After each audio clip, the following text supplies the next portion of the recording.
एक बार हम रिविजन कर लेते हैं।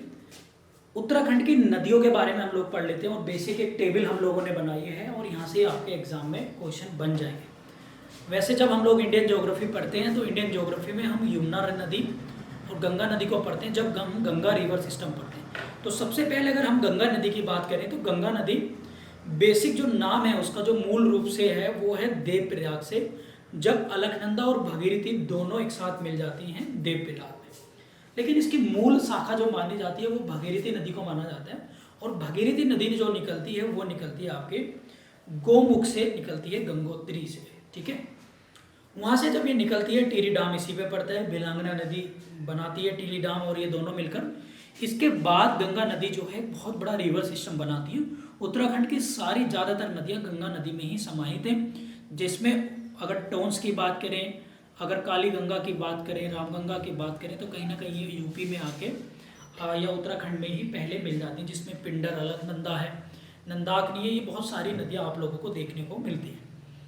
इसके बाद अगर हम बात करें गंगा नदी तो हरिद्वार है, प्रयागराज है, वाराणसी है, कानपुर है, पटना है, झारखंड और पश्चिम बंगाल होते ही बांग्लादेश में चली जाती है और बांग्लादेश में गंगा को जो है वो पद्मा नाम से जाना जाता है। इसके बाद अगर हम देखें तो हम फिर वापस से उत्तराखंड पे ही आते हैं और उत्तराखंड में अगर हम देखें तो हमने सबसे पहले टोंस नदी देखी। टोंस रिवर जो है वो उद्गम स्थल, इनके ओरिजिन पॉइंट आपसे पूछे जाएंगे तो वह रूपिन सुपिन हिमनद से निकलती है, ग्लेशियर से निकलती है और ये डाक पत्थर देहरादून के पास में यमुना नदी से मिल जाती है। और यमुना नदी मैंने आपको बताया है भारत की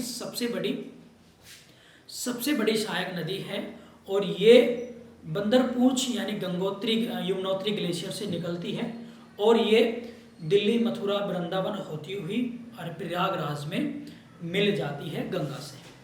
इसके बाद अगर हम बात करें यमुनोत्री यूपी के प्रयागराज गंगा में मिल गई। भागीरथी नदी की हम बात करें तो गोमुख से निकली, देवप्रयाग में अलकनंदा में मिली, गंगा का निर्माण हुआ।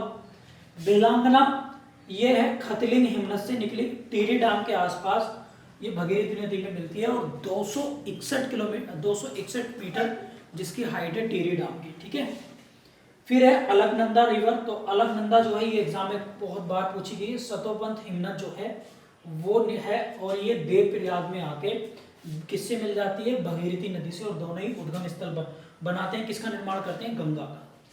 इसके बाद है गंगा, मैं आप लोगों को ऑलरेडी बता ही चुका हूँ, कोसी नदी। तो ये निकलती है कोसानी से। ठीक है, और इसके बाद है काली नदी, तो लिपुलेख दर्रे से निकलती है और गौरी गंगा निकलती है।